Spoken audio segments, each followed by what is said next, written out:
Hi, thanks so much for tuning in. I really appreciate it. This is a video for all you Madras curry lovers. We're going to be making a beautiful Madras right before your eyes now. Really easy, step by step. This is a proper, authentic, made from scratch Madras that's going to make you want to cook it again and again.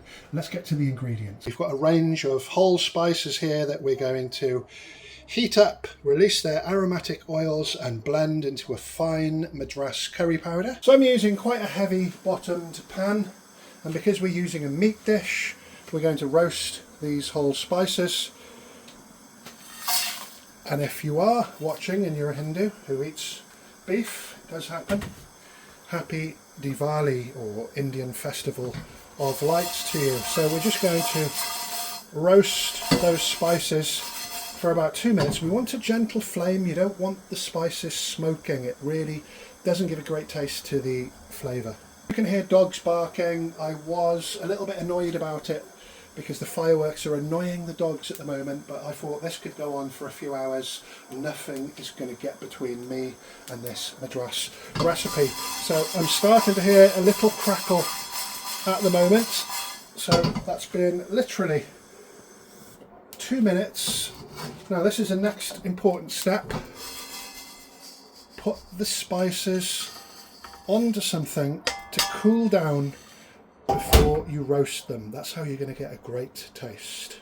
So after a couple of minutes, the spices have cooled down.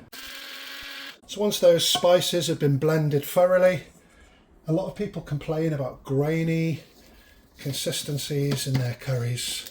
So you might get a little bit of grain because it's so fresh. So this fine metal sieve, once that's had a good sieve, you're going to get some husk from the cardamom and that type of thing. So that can be discarded and we're left with this wonderful fluffy Madras curry powder. Put all the ingredients along with their quantities in the description of the video. If you hear any fireworks going off, if you hear any dogs barking, it's Diwali. But unfortunately, I would say happy Diwali, but this is a Muslim Indian dish. That's why we've got some beef. So this recipe serves for let's get the pan on. Once your pan's nice and hot, we're using some ghee, quite a generous amount. I've got a fairly good understanding of Tamil food or Southeast Indian food, living in Malaysia for 5 years and also visiting the great city of Chennai a few years ago. So we're going to infuse the oil with mustard seed and fresh curry leaves, and that just gives that amazing aroma, that authenticity. Next we're going to add some finely sliced onion, and if your pan gets a little dry along the way, just add some more ghee or oil. Next we're going to add this lovely lean diced beef that I've just hand diced myself. Nice generous chunks. Give it all a good mix, and as the beef seals, the onions will continue to cook. That's been approximately 10 minutes now with a good stir every couple of minutes. The beef has started to release its juices. So the onions have reduced size and almost disappeared, which is a really good sign. Let's add some green chilli and a beef stock cube. And next we can add a generous amount of chopped garlic.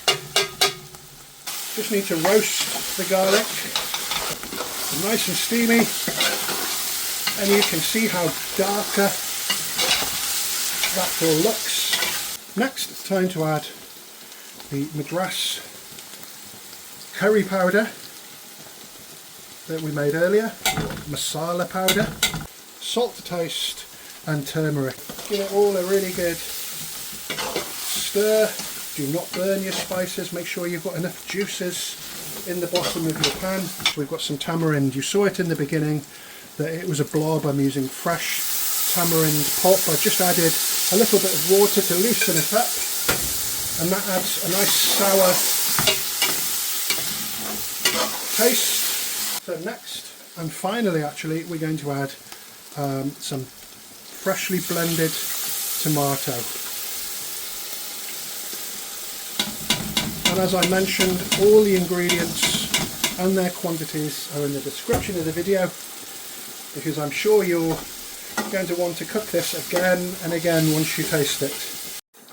I've just added enough water to cover the ingredients. Let's just scrape all the good stuff from the sides of the pan. Make sure you've got enough liquid in your pan before you put the pressure cooker lid on. So I've changed the position of the pressure cooker on the cooker.